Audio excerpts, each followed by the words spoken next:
Hello. Hello, everybody. Hello. Hello. Welcome. Happy Wine Wednesday here with your favorite girls from the Real Football Fans of New Jersey. This is episode 226. This is our final episode of October. You can call it our Halloween episode. Oh, I know.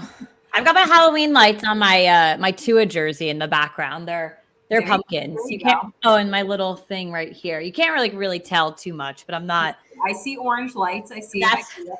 that's the festiveness. Oh, and my little skeleton on my There my you wine go. glass. There you go. So this is our final episode of October. I can't believe it. We are, heading into week 8 of the NFL season. We're like midway through. It's unbelievable.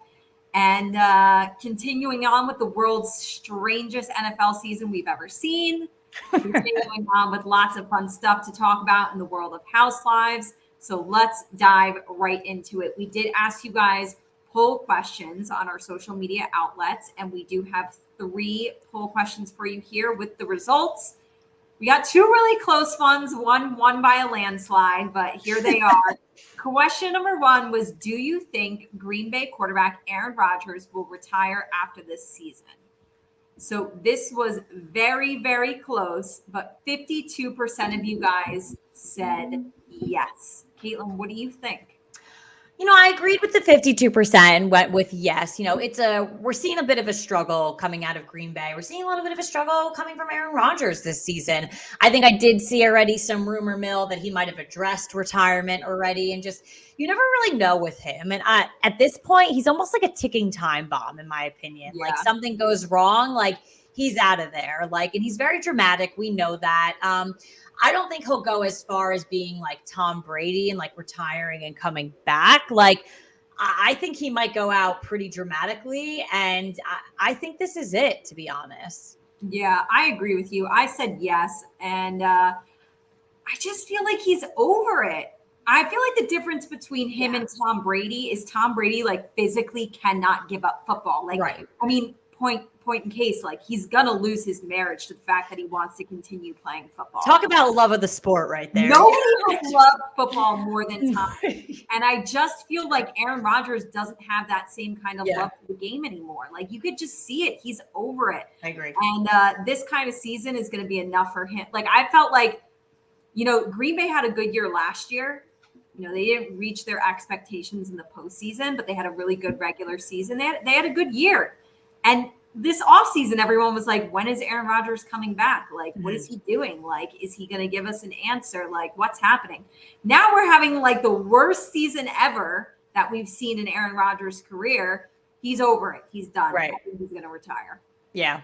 Yeah. I mean, I think the biggest thing that you pointed out is that it just looks like he's over it. There's no more. You don't see it. You really do not see it. There's no drive on the field. They've been down. You're not seeing him try to bring the team back. And we've always spoken of Aaron Rodgers, you don't want to face him in the fourth quarter if they're down. If they're, you know what I mean?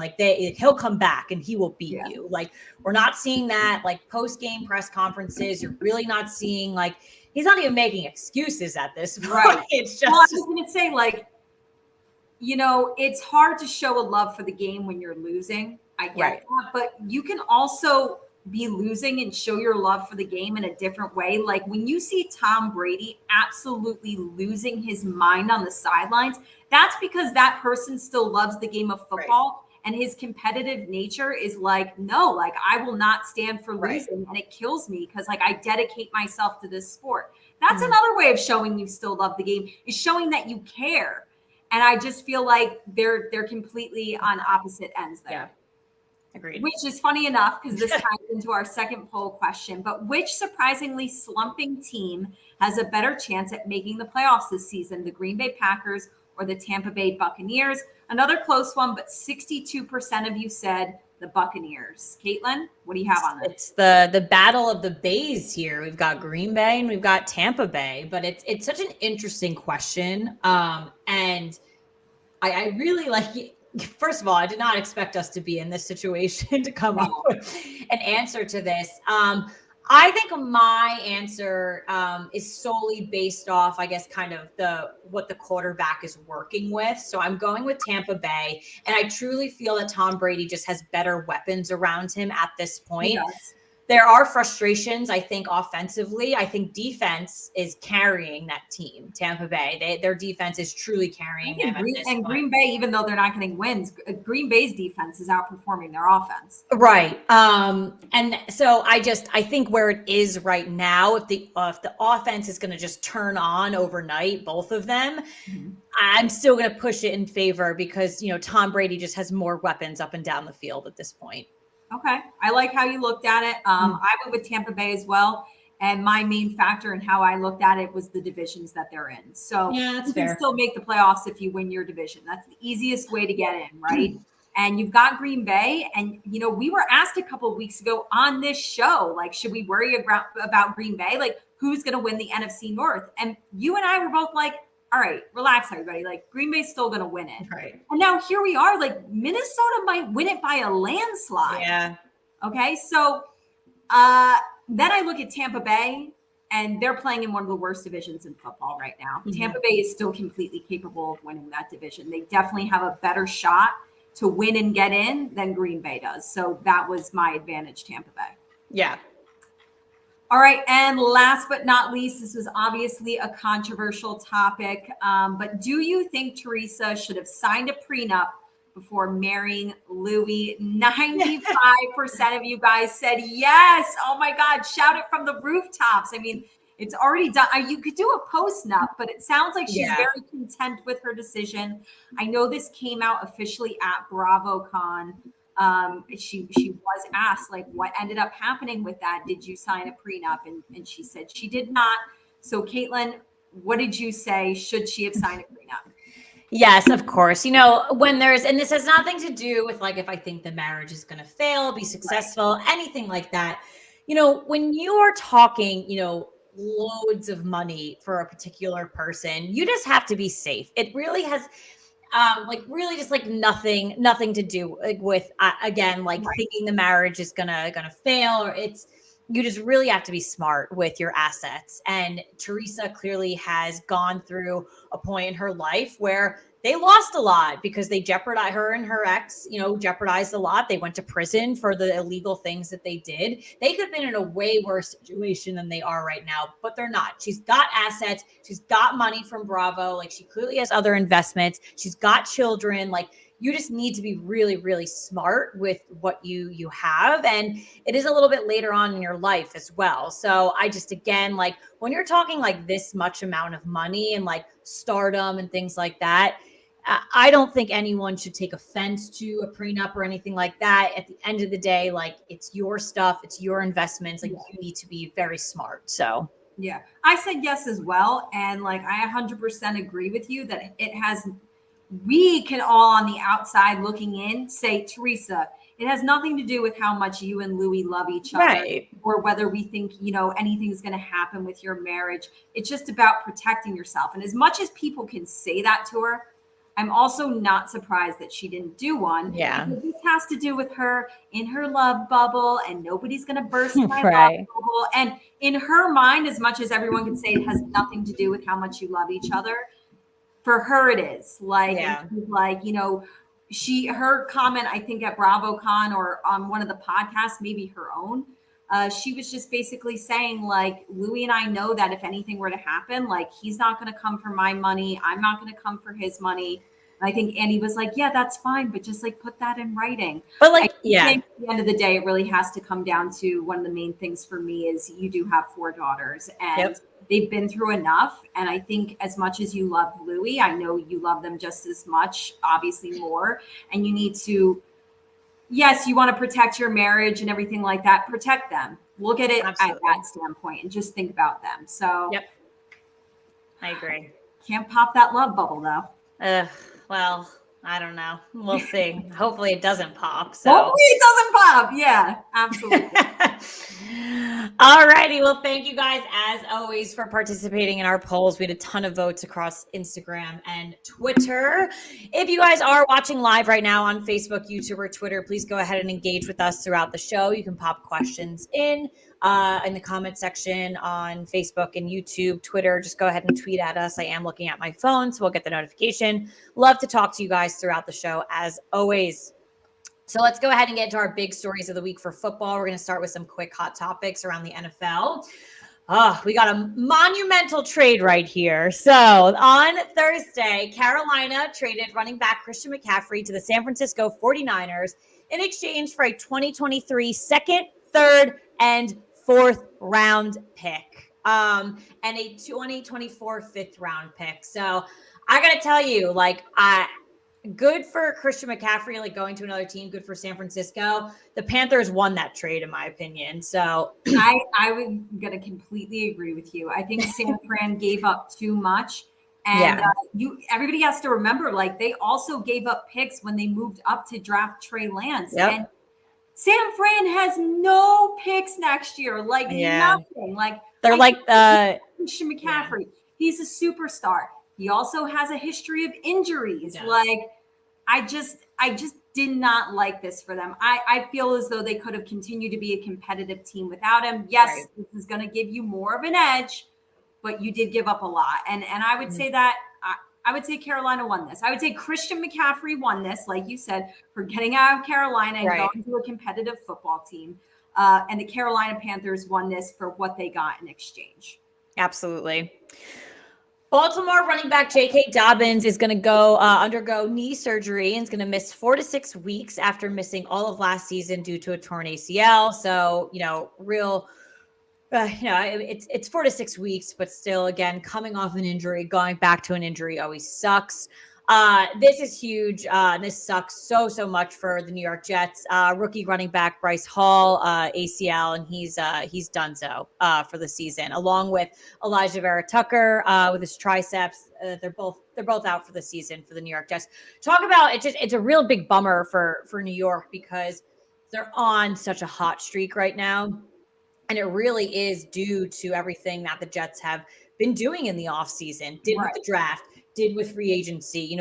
It's a lot was on management in New York, on Rob Saleh, with everything that they were doing. And it's finally breaking through for them. And then you have this happen. And I feel bad, and I feel bad for the players and everything like that. But at the same time, I want to be join the freaking club. Oh, I know. We've lost everybody. Everyone. So you got to find, the theme of the Giants, I feel, is you just got to find a way to win. People got to step up. Don't forget, they've got running back Michael Carter. I know he was a huge, big waiver wire pickup this week. He's a young running back. He's not, he's got some stuff in him. Obviously, we're going to get into who else they just picked up, but people just need to step up for them. And you feel bad for these young players who are obviously off to a great start in their rookie seasons, but oh my God. It just happens. We read injuries on this show every single week to some big name players, and it is what it is. Very true. Very true. All right. The Chargers cornerback J.C. Jackson will miss the rest of the season after rupturing his patellar tendon. That just sounds, I don't like that. So gross, but ugh. And wide receiver Mike Williams will be out multiple weeks with an ankle injury. So again, it's they just got back Keenan Allen. Now Mike Williams is over and done. They can't. Chargers have it rough this year. Those are two guys that's your star of the defense and your star of the offense. So those are huge losses. Yep. All right. So like you had just said, the Jets, they are getting someone. So Jacksonville did trade running back James Robinson to New York in exchange for a 6th round draft pick that could become a 5th round pick. So we'll definitely have to keep an eye on that shift as we get towards the 2023 draft.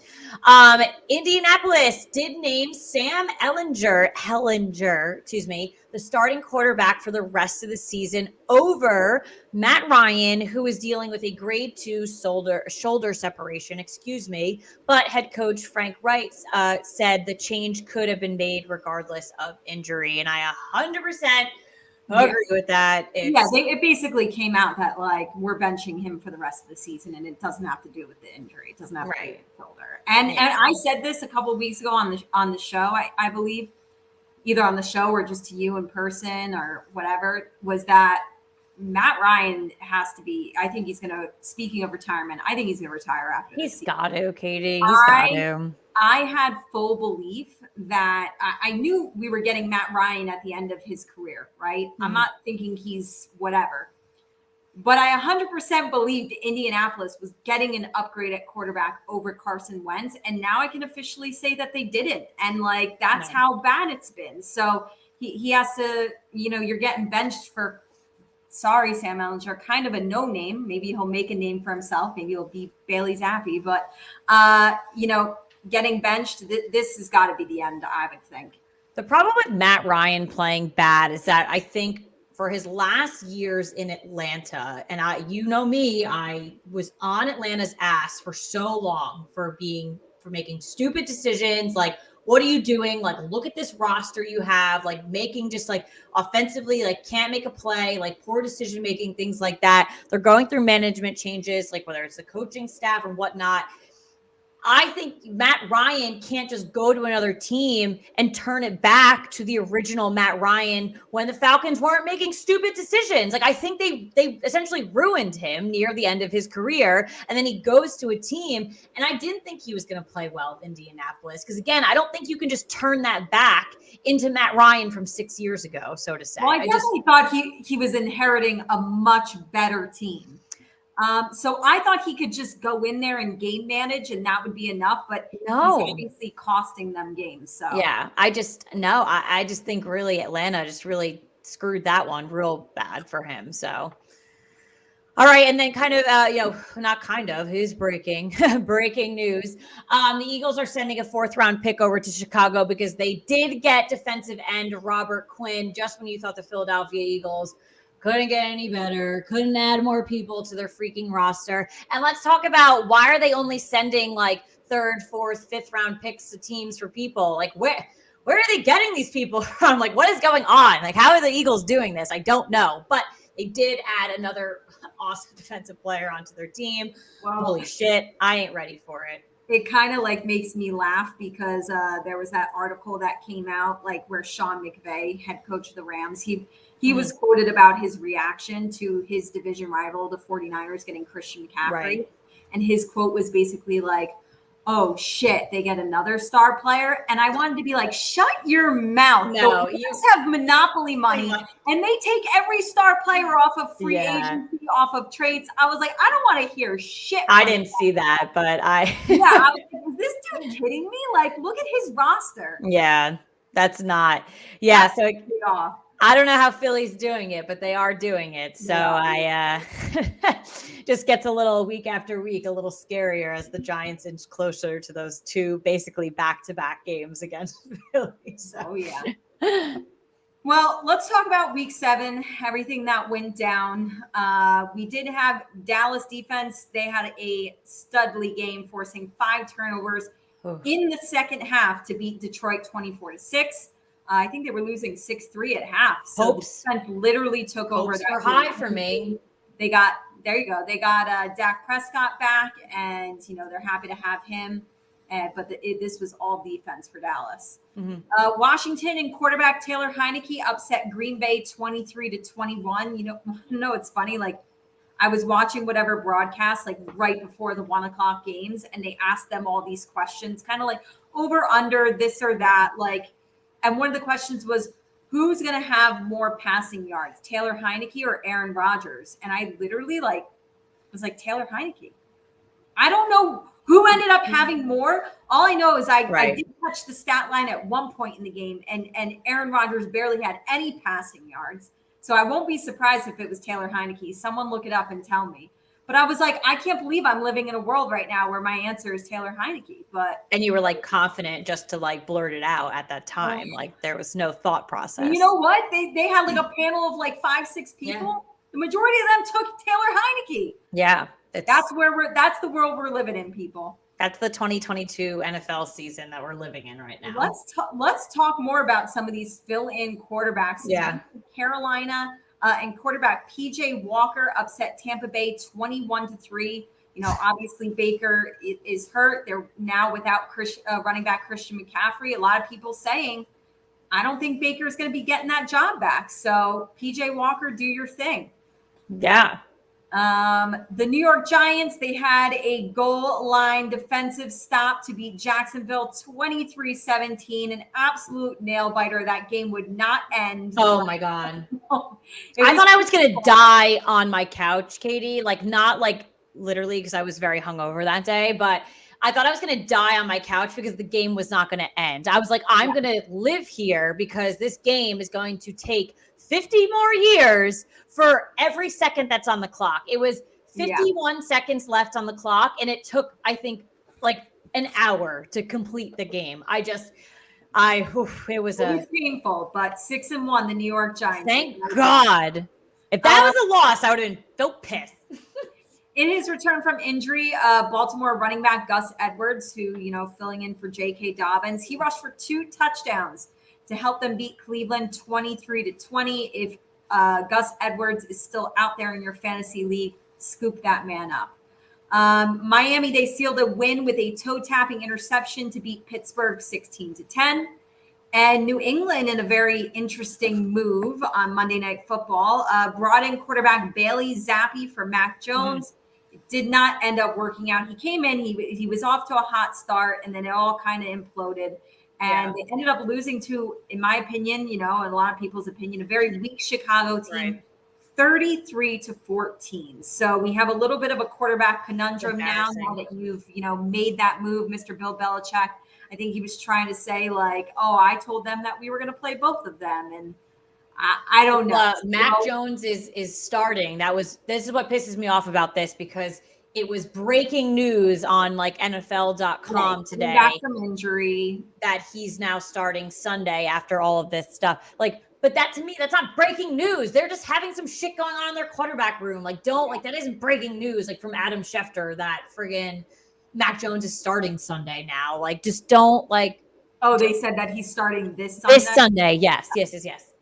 Yes, of course, after injury, yes, that is technically breaking news. No, like, it was today, like, breaking news. Like, now Mac Jones is starting. And for me, like, that's just like, the Patriots, like, good riddance to you, because like you did that, making that decision of putting him in on Sunday and like starting that kind of like, I don't know. And don't go back and forth. We've said it all the time. Like, that's always that's a slippery slope. It's like hard to go back from that. You got to be like, I feel like when you make those switches, you have to be 100% certain that we're going to rock with this new guy. Yeah. And this is it. Like, we're not switching back and forth. So it gets messy. So we'll see how it plays out for the rest of the season. That's deadly for NFL's teams. We've said this we've been doing this show for 5-6 years at this point. Every season, a team always does it. Always. They flip-flop. We see Washington last year flip-flop between like 3 quarterbacks. Like, it's so deadly for your team. I also think it would have been, listen, to me, it happens. Guys get injured. Somebody else comes in and they're amazing. And then you have to ask yourself, who do we go with?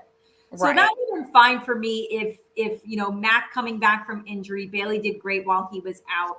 If they had said, we're going to go with Bailey for the rest of the season, that's one thing. But to say that you're going to play Mac Jones and then quickly take him out and put Bailey in, and now say Mac Jones is the starter for this weekend, now you're getting messy. Now it's not good.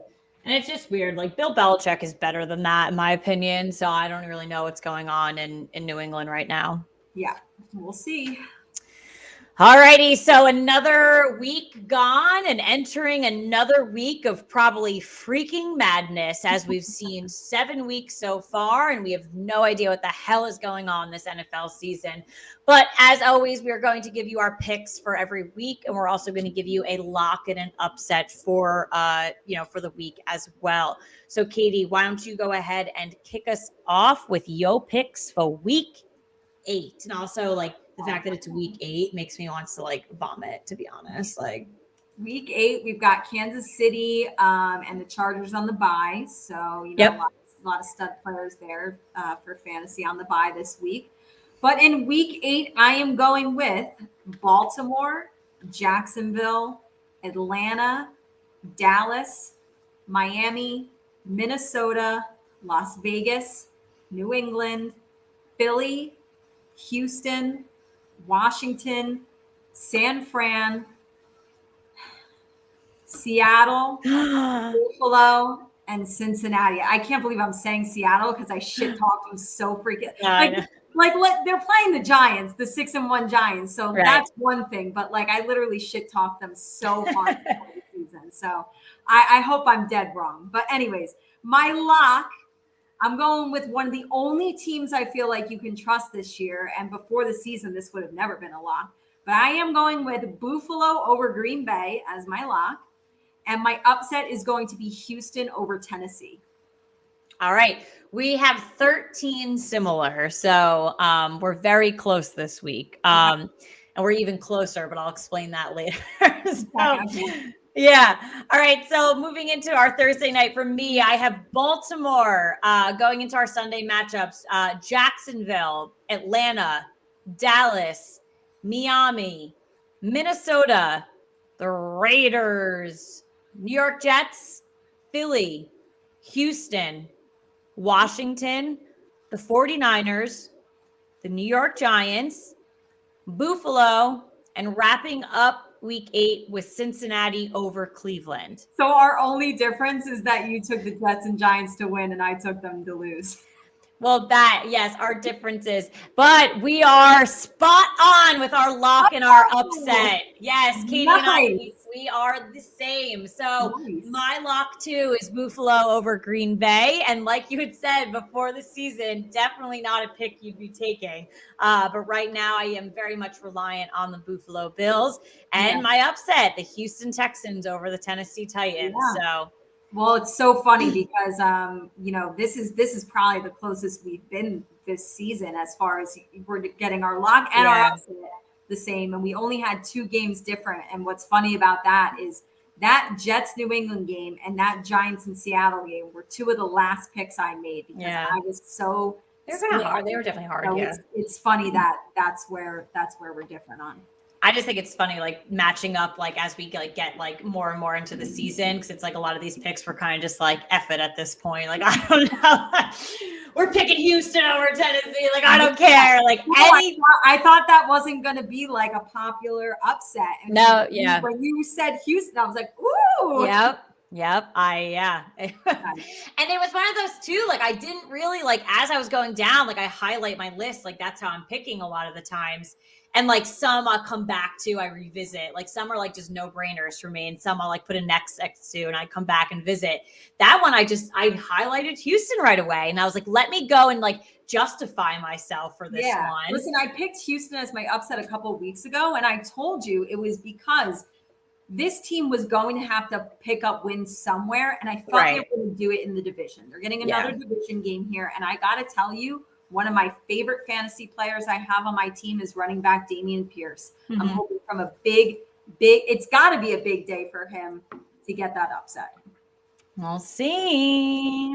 All right, let's get into our big stories of the week in the world of housewives. We got 2 fun ones. We kind of hinted that we were going to be talking about this last week on the show, that we were going to bring it up this week. We have the new Roni cast was announced at BravoCon. We did tell you guys that broke, and we wanted to dive into the cast a little bit more. So as we reported last week, the cast of Roni season 14 was announced at BravoCon during the taping of Watch What Happens Live.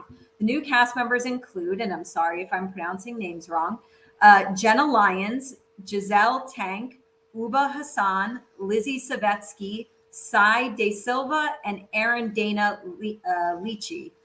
I don't know. That was a great job, I think. I felt like that was a decent job. But that's why Katie got this story, because I would not have been able to pronounce any of their names. So I took a stab at it. We'll learn these women, obviously, and we'll find out the proper pronunciation. But let's give you like a quick hot topic, almost feedback on who these women are. So Jenna, this is actually interesting. Jenna's going to be the first openly queer housewife that we've seen. So that's kind of surprising. But yeah. Well, I saw this and I thought that, and maybe like I need to like check my timelines on things. I thought Brawwyn was the first openly queer housewife. But now I need to circle back on, she might have already been off when she came out. Yeah. So, but she was, so I think I could definitely be wrong on that one. That seems right. Because otherwise, I don't think they would say it otherwise. You know what I mean? Because they would like take that away from somebody who. And I'm like pretty sure to Atlanta and Potomac, there is someone as well. Maybe, but again, it's after. So I think coming on to the actual show, being a cast member, yes, I think this definitely makes sense. But yeah, when I first read that, I was like, wait a minute, like I know that a lot of these women are. I guess it's now they're out and about, so to say. Well, I think Jenna is. Just based on their backgrounds, I think Jenna kind of has the most interesting one. Obviously, like we just said, she's gonna be the first openly queer housewife, but she's the former president and executive creative director of J. Crew. That's an awesome job, honestly. But this was like, I read a little bit about her, and this was like a woman who took J. Crew from like a catalog that like nobody really shopped at to what J. Crew is today, like like a mega store, mega brand. So she's going to be very interesting. I'm excited to see her. Uba is a Somalian model and founder of a hot sauce company. I love that. Give me some hot, like that is like, that's critical in my opinion. So, you know, this is going to be great for business. She'll go to the next BravoCon. She'll have her hot sauce booth. I'm saying we gotta buy it. We gotta try it on the show. Like I'm ready for it. Yes. Okay, Lizzie, and then this is where it's gonna get like a runoff of annoying. Right. Lizzie is a digital influencer. Brynn is a brand marketing and communications professional from the Midwest. Giselle is a publicist and brand consultant. Sai is a New York native, a creative director of an online lifestyle blog. I don't know what that means. I already read an article that was like without even knowing these women on the screen, somebody already complaining about like, or maybe I was reading about Dubai, maybe I was reading about both, saying like viewers don't want to see social media influencers as housewives. We want to see, I was going to say real women. I don't want to take a stab at people like who are social media influencers, but like, you know, some of that world can seem a little fake at times. You know? Katie, it's like, so fake. You're posing for your fake photos, you know, promoting your ads and whatever. You know, the worst people are the ones who, like, for example, do like a pill where it's like, oh, you're going to lose your stomach fat. And like, it's just them like pushing out their stomach, standing next to a photo of them like sucking their stomach in. So like I do that every day, ladies. Like nothing's gonna help you. Like this list is like, I kind of laugh at it because it's like I look at like Brynn, for example, like a brand marketing communications professional. If you wanted to put my job like on that, is like technically what I do. But like, what would make, like, why would you select me to be a housewife? Like, I don't, like, you wouldn't. I honestly just lumped Brynn together with all of them just to show a common theme. But you wouldn't select me. I'm not real. Like I'm nothing. Like you would not select me to have a boring job and still like let's say your job was boring. You could still be a real housewife. Like, but it was going under the umbrella of a theme of like whoever wrote that article saying that we don't want to see social media influencers. Right. Like, absolutely 100% correct. That's why I feel Dubai didn't take off. There was like this fakeness about it. Like these women who were like trying too hard and they were doing that weird thing that you brought up with like their camera angles of like them getting ready. Like it just felt weird. It didn't feel like the Real Housewives. Right. Now I feel like we're straying away from that by casting women like this. Yeah. The last person that I didn't mention, because she's not really under this umbrella, Erin was raised in Manhattan. She owns her own home renovation and design firm. And I did read she's been a real estate agent since 19 years old, raised in Manhattan. Like, you know, being a realtor in New York City, that's cutthroat. So I'm expecting her to be like a strong personality, a strong businesswoman. We're going to see what these ladies are about. There's obviously, you guys know, we're going to watch it. We're going to see how it is. But I'm also openly willing to admit that if I experience what I experienced with Dubai, I'm also not afraid to drop them mid-season. Like I don't want to be watching every week and letting Bravo think that my viewership is like, ooh, we have good numbers. Like, no, when you mess up, you need to know about it. Mm-hmm. Yep. That's how I feel. And I think they knew about it with Dubai as well. Like, you know, we saw like people come out like I know you were expressing it very early on. And I just like kept kind of going at it. And I was like, well, like maybe we'll keep trying. And then you got to see more people come out and like express disappointment. I joked when we were at BravoCon and they had like their little section and like no one was going to take pictures. Like it really wasn't like popular, like for people to go and do that. So yeah, we'll see. It's yeah. Well, at BravoCon, Andy did reveal that all the women are real friends. And I think this part is interesting, especially for New Yorkers, I'm sure. They do all live in various parts of New York, from Soho to Brooklyn, Tribeca, the West Village. So I remember Alex McCord early in the day. She was from Brooklyn, and everyone was like, ooh, she's from Brooklyn. Like, you know what I mean? But like, I think this will, especially for people who like live in the city and like know the different neighborhoods, that's going to be interesting that they're kind of coming from all over. Production is set to begin this fall, it's fall now. So I don't think I've gotten seen official word that they've started just yet. But my assumption is starting any day. And because they do plan on premiering in 2023. We'll see. It's definitely going to be interesting. And as always, we will give it a shot. We will try. We will see. But yeah, it's definitely an interesting. I think we've expressed, the two of us, kind of how we feel about, starting brand new and kind of nervous. We're skeptical. We have a right to be, I think. Hell yeah. But we'll see. Yeah. All right. So let's say not out with the old, in with the new. We'll say out with the new and in with the old, because we see the official ranking of the Real Housewives. So E recently came out with their official ranking of the Real Housewives, as they ranked all 144 full-time cast members to have ever appeared on any of the franchises. Honestly, that number like almost seems like low to me, but it also like that's a lot of people, to be honest. A lot of people. And when you really is each and every person, and they have pictures for all of them, descriptions for all of them, there are so many forgotten housewives. It's so many. It's like it's like the grave. It's like they never even existed. Like it's like a graveyard. Who are these women? It is it's like a graveyard for housewives. It's so I give you guys, like, please go. It is on E. Go.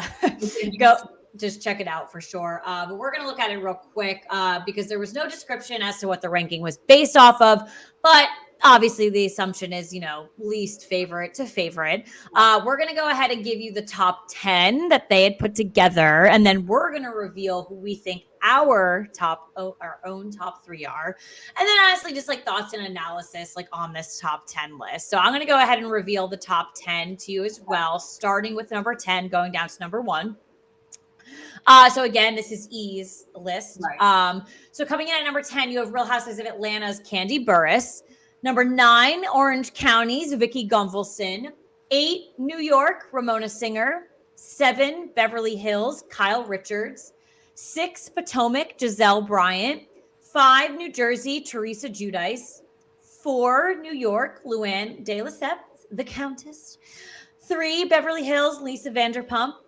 2, Atlanta, Nene Leakes. And coming in at number 1, New York, Bethany Frankel. So let's dive into this, but let's give our top 3 first. So, and maybe someone might not be on this list. I'm sure that I'm thinking you might have 1 or 2 people. I got my top list. 3. My top 3, 2 of my women are not in E's top 10. One of them is.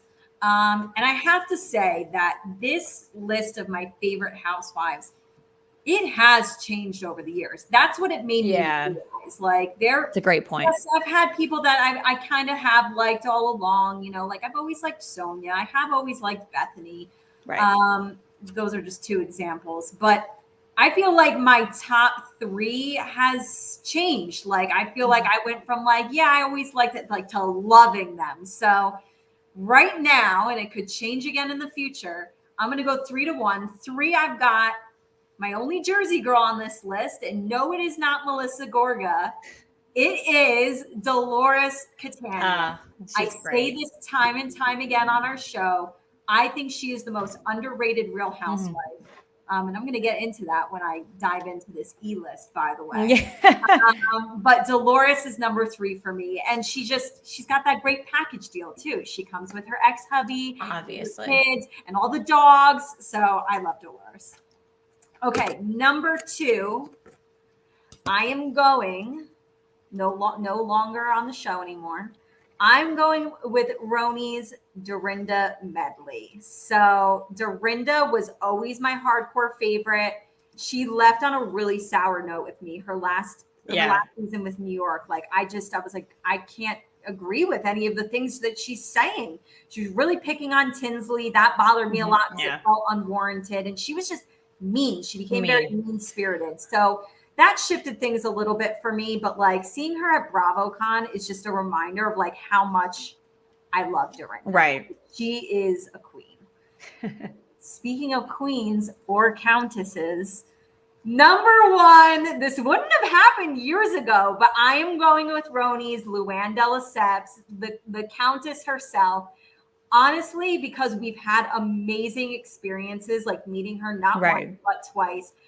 And not for nothing, we've had so much engagement with her on social media. Oh, she's great. Always liking things, commenting, posting things like, you're like, holy crap, like she just liked what I wrote about her. Like, so she has really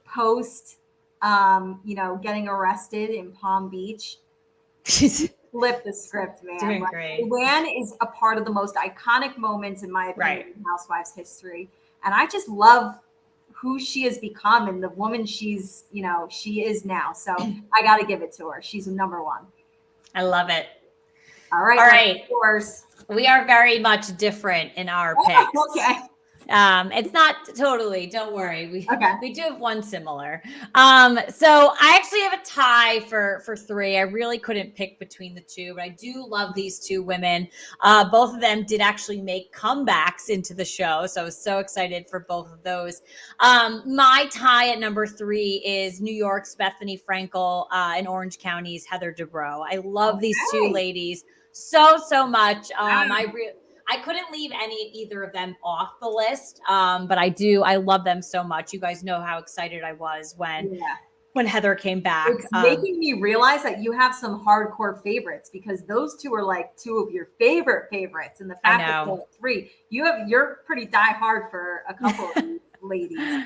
I am. I'm ride or die. And a lot of them like aren't on anymore, and it kills me. So coming in at number 2, I have Beverly Hills, Lisa Vanderpump. I love Lisa Vanderpump so much. I've always loved Lisa Vanderpump. Honestly, like, yes, her leaving sucked. And now in Beverly Hills, everyone friggin' hates Lisa Rinna and Erica Jane. And they were the main reason why Lisa Vanderpump left and got into a fight with Kyle Richards. And now Kyle's not talking to Lisa and Erica. And I'm like, you know what? I told you all this years ago. And now everyone agrees with me. So I'm like, screw you. I'm giving the Eli Manning double birds to all of them, because Lisa Vanderpump could have been still on the show and still been good. So, but good riddance to Beverly Hills, because I've been so done with that franchise. But coming in at number 1, I 100% agree with you. I love Luann. Oh, she froze saying I love Luann. Let's see. She looks so happy, frozen like this. We'll give her a sec. 10, 9, 8, 7, 6, 5, 4, 3, 2, 1. Ah, she's still frozen. Am I back? Oh, she's back. I'm back. All right. Yes. Well, saying I love Luann, and I'll let you know that you looked so happy when you were frozen, just expressing your love for her. Well, I hope she's watching, because the love is true. And yeah, Katie, like, there's been so many times, she went through obviously Oh, she's frozen again. Wow.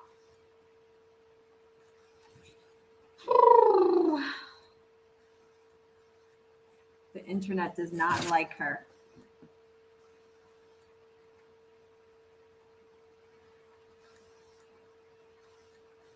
Come back. Come back. No. All right. Well, let me talk about the rest of this list from E. I have a lot of thoughts here. I'm going to start. And I'm back. Yeah. We should just, let's get in. Right. Let's keep it moving. I'm going to give some thoughts. So from this list, let's keep in mind 144 women. Mary Cosby from Salt Lake City came in at 94. I felt like that was generous. That's really generous. Not only was she 94, she just beat out Teddy Mellencamp at 95 and Gina Kirschenheiter at 97. Like what? Mary Gina Cosby is great. I love Gina. I'm also hurt by the fact that all of these women got better rankings than this is all coming from Salt Lake City. We've got Lisa Barlow at 86, Whitney Rose at 71, Jen Shaw at 59. Nobody likes her. And they all got better scores than Meredith Marks at 94. Now, listen, I don't always agree with Meredith, but I sure as hell like her better than Lisa and Jen. And I would also still say I like her better than Whitney. So I didn't really understand the big difference there. But I did say yay for Heather Gay because she's number 43. And she's great. She does deserve to be so far up. Yeah. How is Dolores Catania 68? Yeah, she needs to be. You know what I think it is? And I question it because Bethany was their number one. She's like the bridesmaid. She's never going to be the bride. I'm thinking like with Dolores. Yeah, I'm thinking with Dolores, like the friend card is always going to come into play. Like she was a friend for so long, but then you think of Bethany, like you think even a lot of the New York women took friend roles for a really long time.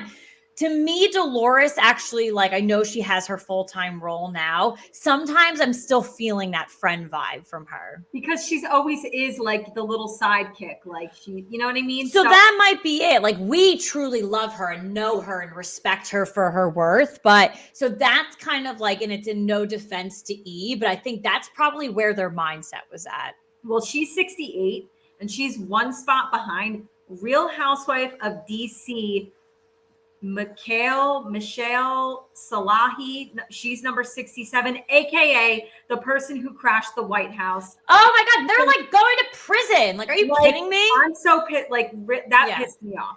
No. And that pisses me off too, because DC was only one season. So like, how do you like those women? Sorry. Kathy Wakili also got a spot better than Dolores. She was 64. Danielle Staub was 42. Yeah. Ebony K. Williams came in at 45, and Aviva Drescher came in at 44, beating out both Tinsley and Leah McSweeney. I'm shocked with Aviva.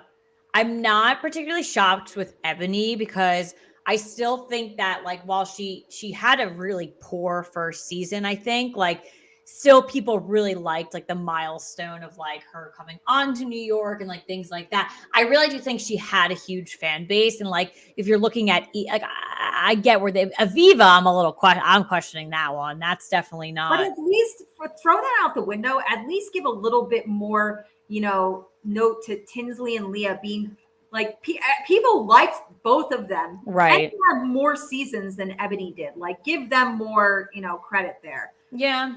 Melissa Gorga came in at 29. I thought that was a little surprising. I thought she was going to be lower. Yeah. Why are people so in love with Dina Manzo coming in at 25? I put she's nice, but she was hella boring. Like, she was on 100 years ago. She had a better rating than Caroline Manzo. Like, I'm shocked about that. Yeah, all the way back to there. At least give Caroline the better rating than Dina. Yeah, Caroline deserves the better rating because she, like, for a while, I feel like the franchise was like on her back. Yeah, Dina was there for like 5 seconds. Yeah. Dorinda Medley came in at 20. I thought she obviously from my list needed to be much lower.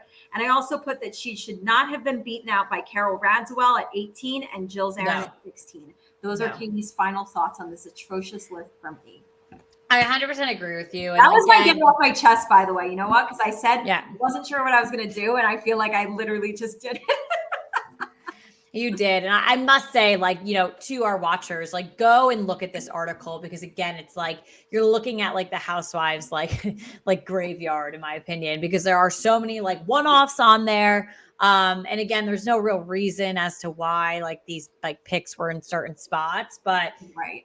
and Well, it is, I made sure to dive deep and call them out over their mistakes. yeah, no, I I appreciate that. I must say though, I do think the top 10 is pretty, I think it's good. It makes sense. It makes sense to me. It's a very healthy mix of franchises. It is a lot of your OG members that are literally the backbone of housewives society, these women. So, and a lot of them are still, like, you look at Teresa Lueg, they are still the backbone of their of their franchises. Well, maybe Luann's is going in a new direction, but they are still the backbone like that we see today. So this top 10, I agree with everything that you had said from the other points.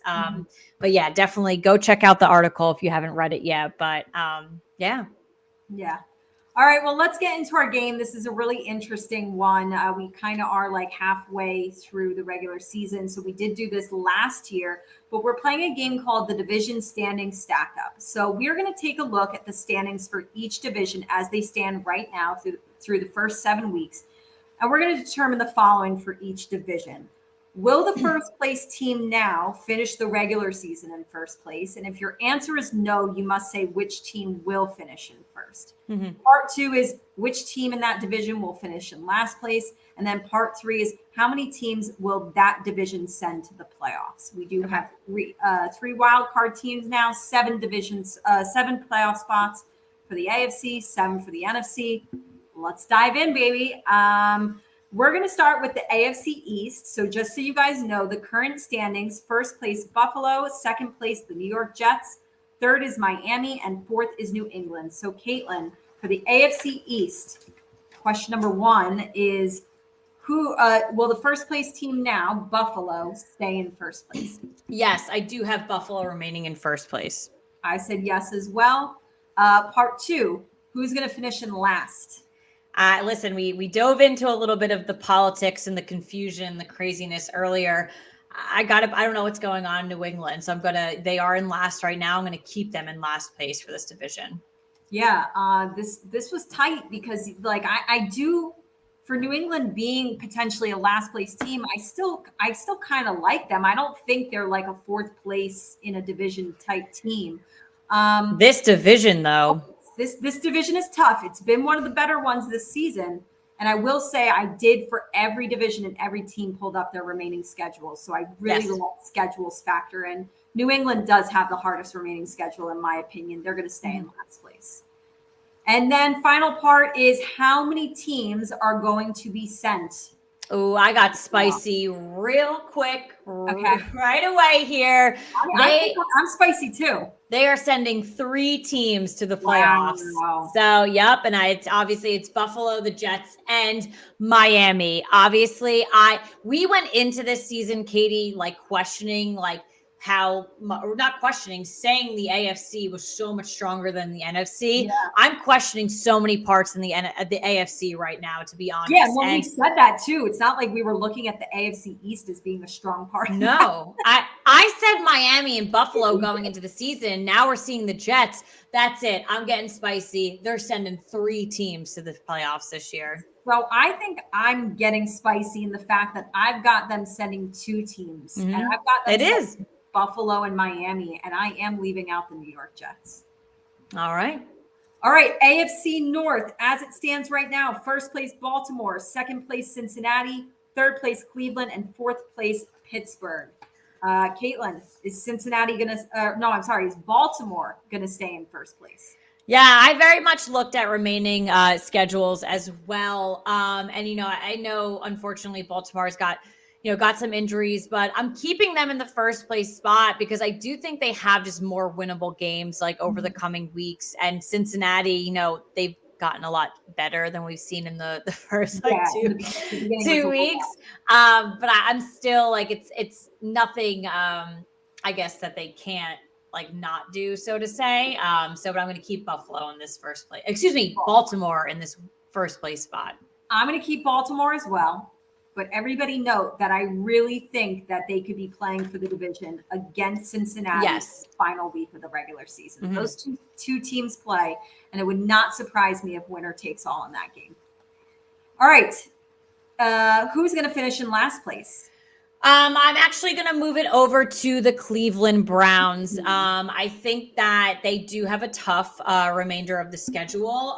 People can make arguments that Deshaun Watson's going to come back and be all hail to the glory and be the best thing for them. I really don't think so. So I'm going to go with Pittsburgh. It was my bold prediction before the season started that for the first time in the history of the AFC North, Pittsburgh was going to finish in 4th place. And I'm going to stick with that. How many teams are you sending from the AFC North to the playoffs? I'm going to go with 2 because I think that Cincinnati and Baltimore, like you had said, will be fighting till the end. And I think they could still have very favorable records going into the playoffs. Yeah, I'm going with Baltimore and Cincinnati as well. You know, these are 2 of the better teams in the AFC. They just so happen to play in the same division. But I think both of them are going to secure a playoff spot. All right, let's go to the AFC South as it stands right now. Tennessee in 1st place, Indy in 2nd, Jacksonville in 3rd, and Houston in 4th.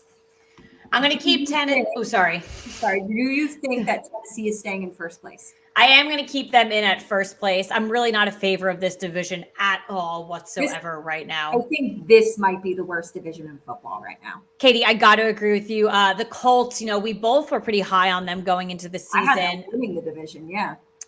Even with the move from Matt Ryan, that could hurt them. That could be great. I don't even know what that could do for them. Right. I just right now, like Tennessee's got that winning record. They're in that first place spot. I just comfortably, I'd leave them there. Yeah, I agree with you.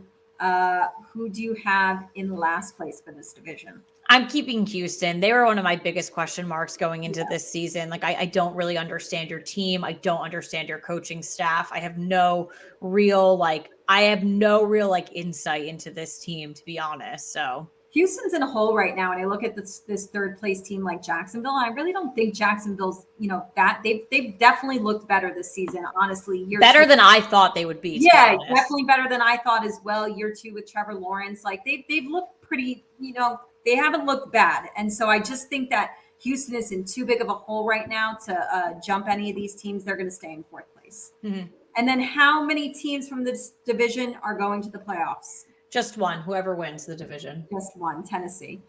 And last but not least, we have who we thought, was going to be like the powerhouse division. The AFC West, we've got Kansas City in 1st, the Chargers in 2nd, Las Vegas in 3rd, and Denver in 4th. So is Kansas City going to stay in 1st place? Yeah, I'm going to go with yes. But let me just say, what a disappointing division. The Chargers are 4-3 because they definitely don't feel like they're 4-3. It has felt so much worse for the Chargers. Yeah, but Katie, this is a division where before the season, we probably questioned, are they sending 3 teams to the friggin' playoffs? And at this point, I don't know, but I'm going to keep Kansas City. 4. I think I picked 4 teams going from all. Yeah, 4. well, you were on that Denver train. I was never on that Denver train. That was choo-choo, not in my area. So. I've got Kansas City staying in 1st place. Yes. Who do you have in last? I'm gonna keep Denver in last place. I'm really not feeling it from them. I'm not feeling it from Russell Wilson at all. I have no confidence in him. Maybe next year. I don't know. Maybe things will click finally. But for these next couple games, I have no confidence. Yeah, I went with Denver as well. And it doesn't help that their final 6 games, Baltimore, Kansas City, Arizona, the Rams, Kansas City again, the Chargers. That's going to be tough. All right, so the final playoff spots, who are you taking from the AFC West to how many teams? And just one, and it'll be Kansas City most likely. I don't know if the Chargers can do some weird wizard shit to get in 1st place, but they're only going to send 1 team. Yeah, I definitely was going back and forth about the Jets and Miami and the Chargers. I did boot the Jets out. I am going to get the Chargers taking a wild card spot. I'm going to have Kansas City winning the division. So 2 teams. All right, let's go over to the NFC East. Crazy stuff happening there. We've got Philly in 1st place, the Giants in 2nd, Dallas in 3rd, and Washington in 4th. So is Philly going to finish in first? Yeah, for me, this is a no-brainer. We've already analyzed the rest of their season on the show. I think we did it last week or the week before. I It think is, maybe 2 losses. yeah, it's getting to a point where like I'm actually pretty. They might get 1 loss, to be honest, and that's a very impressive season for them. But it's just also too strength of schedule for the rest of the season is they just don't really have many many people they're facing. I'd like to hope that the New York Giants give them a run for their money, but you can only just hope and pray at the end of the night. So, but yes, I think this one is I got to tell you, Katie, out of all of these, like maybe next to Buffalo, this is one of my biggest no-brainers. Yeah. Yeah, I agree with you. I've got Philly staying in first. Mm-hmm. If you have finishing in last, I feel like this is a little bit of a no-brainer too. Yeah, I'm going to go with Washington. It's, a lot of people are bringing back the notion of like calling us like the NFC Beast, not the NFC East. I still just don't see Washington really contending with all of us. So, yeah. All right. So this is interesting. We got some good records in this division. How many teams are you sending to the playoffs? I have 2, and I'm going with Philly and the New York Giants to go to the playoffs. So I have 3. Ooh, that is so spicy. I have Philly, and I do have Dallas and the Giants getting wild card spots. I think the Dallas is going to like screw up near the end of the season. All right. It's just at this point too, like this point, as much as you want to look at remaining schedules, you do also have to look at like the records that have already been built through 7 weeks, and like that's a good record. And so for some of these other teams that might have a good second half of the season, they're already in a little bit of a hole or not as good as the records of the Giants and the Cowboys. So people have work to do. Absolutely.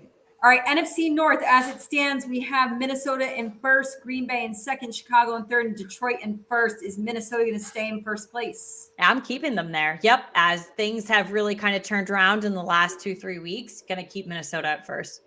Yeah, Minnesota's looked like one of the best teams in the NFC so far. So I'm keeping them in first as well. Who's finishing in last place? Yeah, so I think actually Detroit can turn things around a bit. They're not going to turn around too much. I don't think they're going to do 2 jumps. I do have Chicago moving down to that last place for the end of the season, though. I'm with you, girl. I have Chicago moving from 3rd to 4th, so I still have a little bit of faith in Detroit. Come on, guys, you're better than 1 win. And how many teams out of this division are you sending to the playoffs? Are you sending Green Bay? Yeah, I weirdly have still like a little bit of faith in that because I think I don't think it's hard to picture the playoffs without Aaron Rodgers in Green Bay. Took the words right out of my mouth. That's like I couldn't like configure the words like those were the words. So yeah, it's Minnesota and Green Bay. I am sending 2 from this division. Let's get spicy. I'm sending 1. Green Bay misses the playoffs. I'm going Minnesota. It's very realistic. NFC South, we've got Tampa Bay in first place. That's why I said, with that poll question, Tampa Bay could still win their division. Atlanta in second, Carolina in third, and New Orleans in fourth. Yeah. Do you think that Tampa Bay stays in first place, wins the division? I say yes, but I again just pointing out what a really crappy division this year. This one gives the AFC South a run for their money. So yeah. I agree. I'm going to go Tampa Bay by default because like the other 3 teams are like Buzz your girlfriend. Woof. And then who do you have finishing in last? I feel like you can make arguments for Atlanta, Carolina, and New Orleans being throw Tampa Bay into the conversation. No, I'm actually going to bump Carolina down to that last place. I think I had said it last week. They're almost doing like a liquidation sale on their team, to be honest, at this point. So it's and they had 1 spark last week, but that was a division game. I don't think that's going to last for the rest of the season. So I'm moving Carolina down as well from 3rd to 4th. They're going to be the last place team. And then how many teams from this division are you sending to the playoffs? This is an easy one, but who knows? Maybe we try something new and don't send anyone this year. No one deserves to go. No one. I'm going with 1 with Tampa Bay. This will like the NFC South. Like what was like a couple years back, like they were like so bad, and like everyone always like was like, let's just get rid of them. Like I think that's where you made your arguments a lot about doing playoffs like basketball and things like that. Like they were a really bad division for a very long time. Yeah, And listen, obviously some teams that win their division and get a playoff spot doesn't mean they necessarily deserve to be there. So yeah, other teams that have missed it with better records and just better teams. I just So pray let's that the go Giants into aren't this like last that this division. year. I think this Yeah. last division is like saving the best for last. It is by far the most interesting in my opinion. Yeah. NFC West. As it stands right now, first place is the Seattle Seahawks. Who'd have thunk it? Who'd have thunk? Second place is the Los Angeles Rams. Third place is San Fran. And fourth place is Arizona. So I am dying to hear your answers, Caitlin. Are the Seattle Seahawks going to finish in first place? No, I don't think they are. I love these rankings right now. It's like I said, like who would have thought this? Like No one. I love Seattle, like basically just running around and doing the Eli Manning double bird to everyone at this point. I love, Geno Smith walking around being like, don't count me out, but I just don't really see it. I'm going to move San Francisco to that number one spot. All right. Listen, we agreed on everything. We had all the current first place teams finishing in first place. Except we agree on this. I do not have the Seattle Seahawks finishing in first place. I was super interested to hear who you were going to pick. I'm going to agree with you. I'm going to go with San Fran. Yeah. I'm going to say that they're going to end the regular season with a tying record with the Rams, but that San Fran will have the better division record. They're already off to a 2-0 start in the division. Okay. So that's very helpful. All right. Who's going to finish in last place? I'm going to keep the Arizona Cardinals in last place here. I'm not feeling it from them this season. I think many people are not feeling it. And they actually have it's not all of their remaining games. I think it's their final 3 or 4 games are actually really freaking hard for them. So okay. I'm going to go first to worst. Oh, yeah. I mean, it's not, yeah. But listen, I know that sounds like I'm just like, again, picking on Seattle. No. Their schedule is brutal, all right? It is. This is the end of their schedule, and this isn't 3 or 4 games like you mentioned with Arizona. Or I'm sorry, this is like not in order, but this is some of the teams they have in their second half of this season is the Giants, Arizona, Tampa Bay, Las Vegas, the Chargers, San Fran, Kansas City, the Jets, the Rams. If you had looked at this before the season, you're like, oh, I've got 2 wins in like the Jets and the Giants. Those aren't givens anymore. No. So this is a hard schedule. second half schedule. Seattle will go from first to worst. Mark my words. All So right. how many teams do you have coming out of this division going to the playoffs? I'm going to go with 2, and it'll be San Francisco and the Rams, even though I do not think the Rams deserve to go to the playoffs this year. They suck, in my opinion. So I'm going with you as well. 2 teams, San Fran and the Rams. Yeah. Wow. Good one to end on. right? Crazy stuff. I can't believe some of the things that I just uttered out of my mouth, but I know. we are. Who would have thunk it? But we are going into week 8, and I got to tell you, this has been a crazy season. It is. Out of all of them, it's been the craziest. It's been the craziest for sure. Mark my words, even though next year they'll probably throw some other weird stuff at us for sure. All right, well, it's that time of the episode where we get it off our chest. Positive, negative, football, housewives, wine, life, spooky season, Halloween is coming up. Katie, technically you already got it off your chest. So. I did. Probably. Like I really rattled it all off. I felt like I literally physically got it off my chest. So I'm good. You go. You did. Yeah, so mine has to do with football in the NFL, and I got to tell you how disappointed I've been, and I think the world has been disappointed in these primetime games. What are they giving to us week after week? I think we're seeing a little bit of a glimmer of hope this week. We're getting a little bit better. I think Cincinnati-Cleveland is a good Monday night game, so I'm looking forward to that. But we are just seeing like week after week, just like really, really poor games, especially I'll call out Thursday night.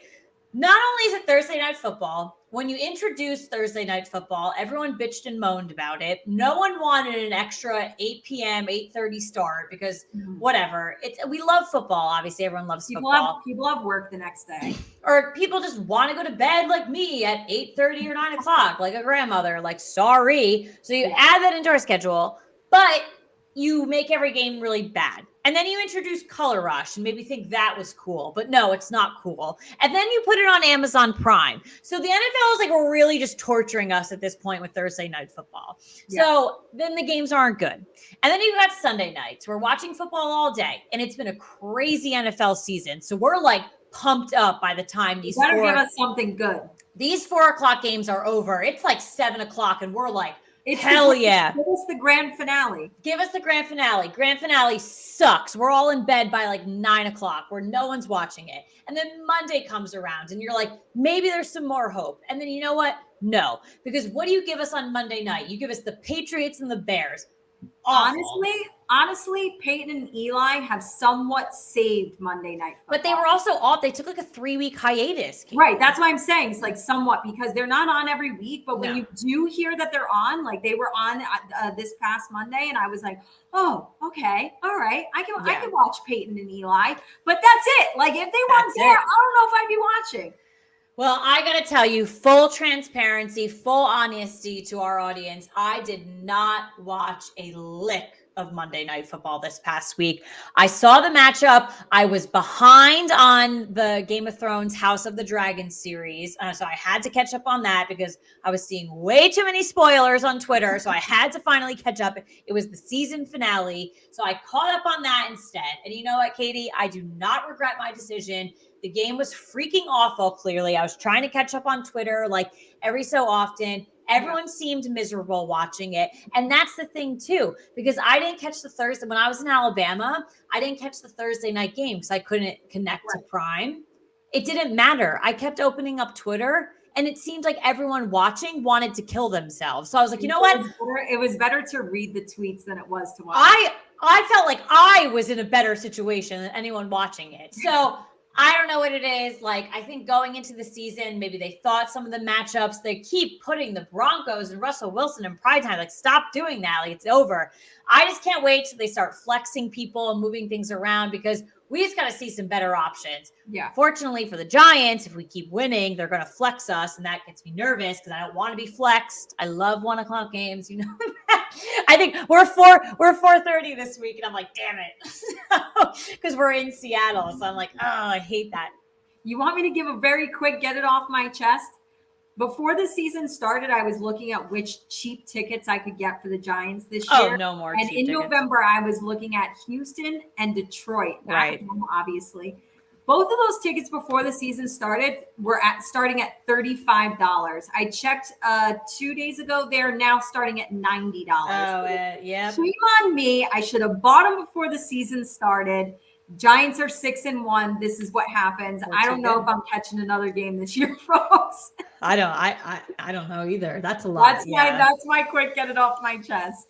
Yeah, but honestly, so we'll see what happens with prime time for the rest of the season. But yeah, I just had to say, like, woof, ugh, not good, not good so far. Well, hopefully some more exciting things, for the rest of the week. This is the end of our show, but do not miss the Real Housewives of Beverly Hills Reunion Part 3. That's going to conclude, started tonight at 8 p.m. Catch that on demand. Real Housewives of Salt Lake City, that you're still in time for that. That is tonight at 9 p.m. Real Housewives of Potomac on Sunday at 8. The NFL tried to help, but they thought these matchups would be good before the season started. But NFL Week 8, Thursday Night Football, we do have Baltimore at Tampa Bay. I still have a little bit of faith that could be a good game. I think it could go either way, maybe. Sunday Night Football, Green Bay at Buffalo. That is our lock pick. I think it's going to be ugly. Yeah. And Monday Night Football, what's shaping up to look like the closest, best matchup is Cincinnati at Cleveland. A nice, divisional game there. College football, we have number 2 Ohio State versus number 13 Penn State, number 9 Oklahoma State versus number 22 Kansas State, and number 3 Tennessee versus number 19 Kentucky. I know a lot of teams are not playing this weekend. I know Alabama isn't, correct? I don't think so. Yeah, No. no. They come back next week against a lot of LSU, I teams have think. off this week, so this weekend. Yep. But obviously, those are some major matchups. So if you like college Yes. football, tune in for that. Thank you guys for tuning in to us. Enjoy week 8. Enjoy Halloween. Be safe this weekend if Yes. you're going out and celebrating. Have fun, enjoy it, but be safe. And we'll see you guys next Wednesday. See you guys in November. Ah. All right. Good night.